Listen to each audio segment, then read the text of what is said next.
name is Liezl and I'm a first-time mum. My baby boy Alex is now between 19 and 20 months old, and it's been about a year since we recorded his favorite books.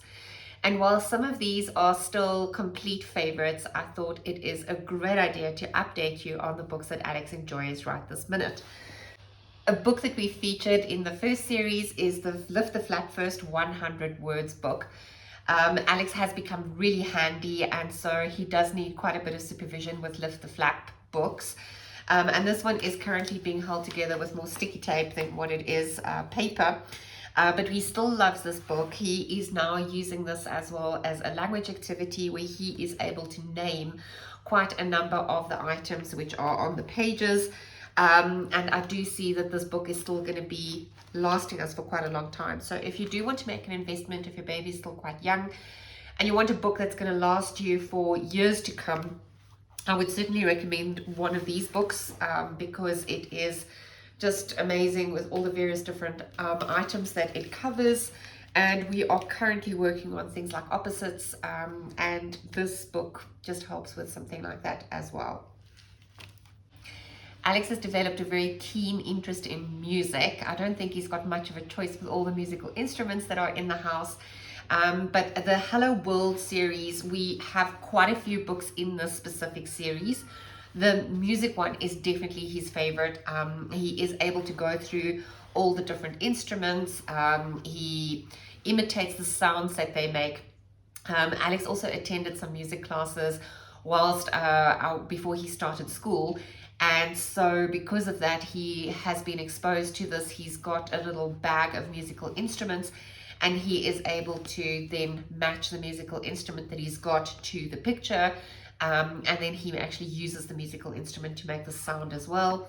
I've also got a Yotto player, which I will speak about in a different video, but we've got a musical instrument sound card that goes with this as well. So lots of various different things that is happening with the musical instruments.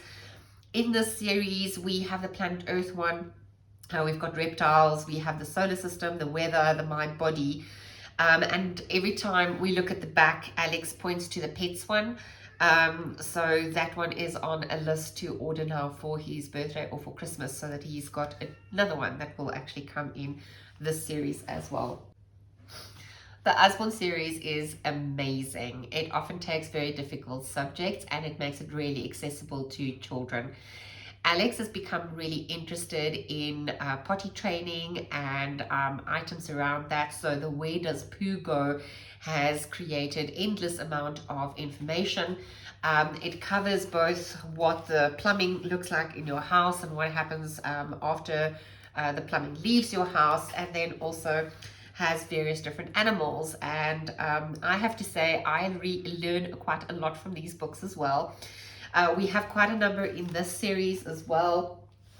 We've got the What is a Virus, which is quite pertinent now in terms of the corona times, and one of Alex's other absolute favorites are the What Are Stars, and that actually talks all about different stars. It's got various different flaps that open.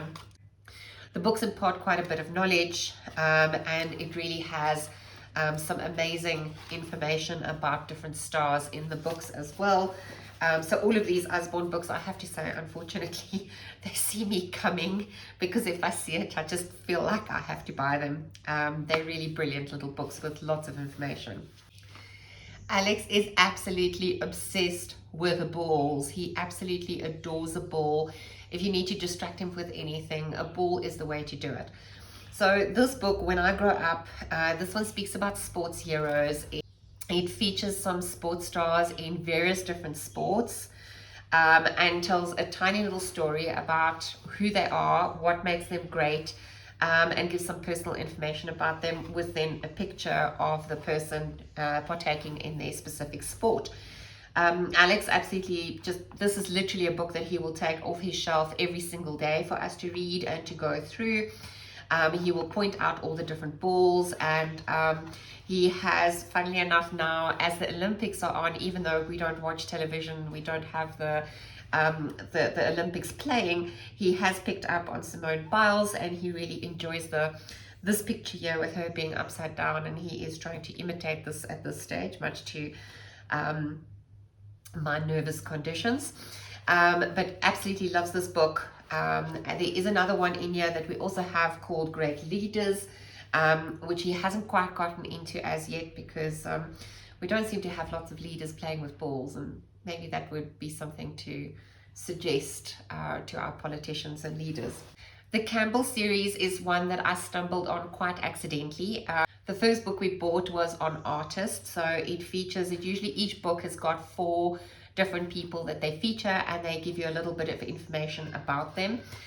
So this one, for instance, they look at Vincent van Gogh, and it also has some movement elements to it, which Alex loves, and it tells you a little bit about the artist, and it shows a cartoon-like image of the paintings which they have done.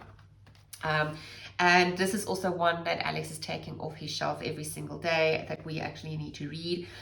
I've recently gotten some additional books in the series on inventors and scientists and explorers. I have not shown those to Alex as yet, but I am sure he will enjoy those as much as he enjoys this one as well. One of our recent purchases looks at the My First Busy Jobs book. All the pictures inside is realistic and photographs, so he was immediately drawn to this. And this is something that I've been giving to him in the car, and he is able to page through, point at different items on the page, and then verbalize what he is seeing on the page as well.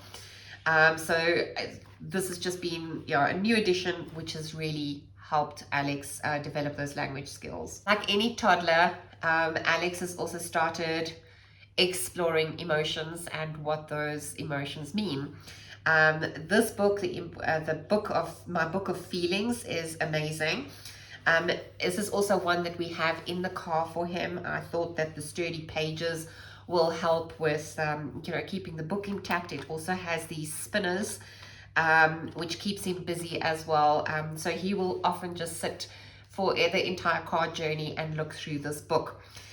The other thing that I really enjoy about this book is that it just very subtly introduces diversity, and have pictures of people with hearing aids or with a childhood that has Down syndrome, but it is all incorporated as part of the book.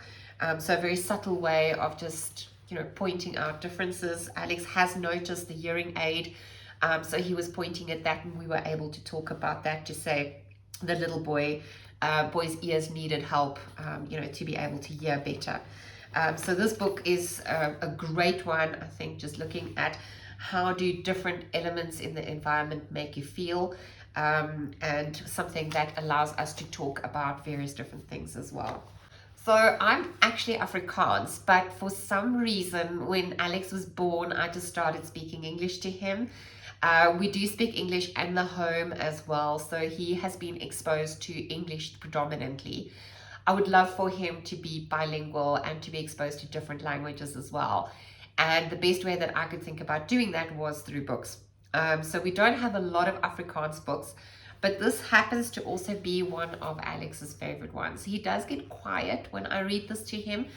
There's not a lot of, it's not a story per se, but it does have the names of the various different things that are happening in the book. It does also have a lift the flap, kind of aspect to it as well. And, we do go through this book on a daily basis.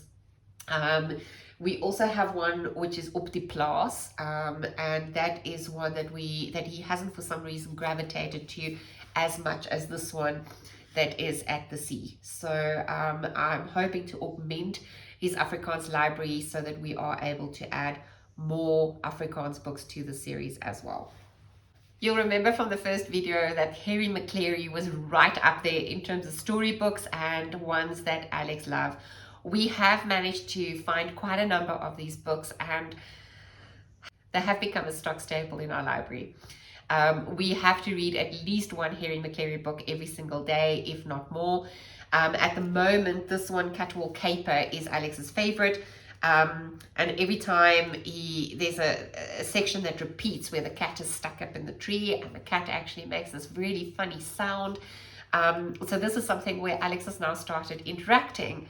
So as we get to the part where, and it's always the first two lines that says, and then came the sound that echoed around, and Alex now knows that that is the cue for him to actually make the sound. So he's like, what's the sound? And he would go like, rah, rah, rah. So he actually really loves this book because it's really interactive for him. The stories are just amazing.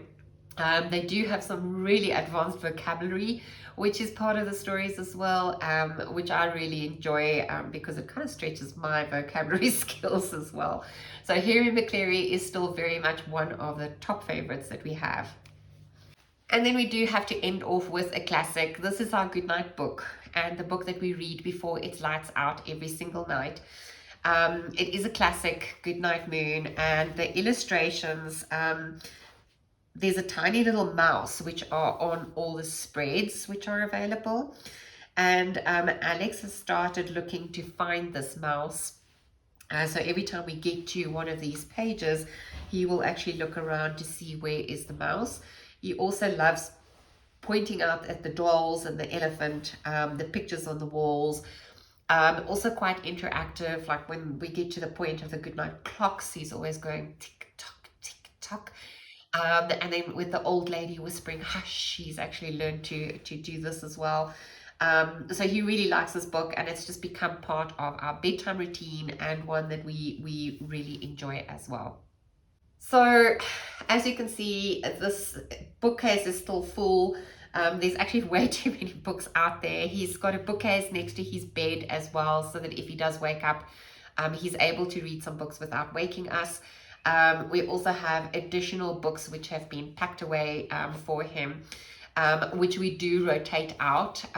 But these ones are probably the ones which I haven't rotated for a really long time because he has loved them that much.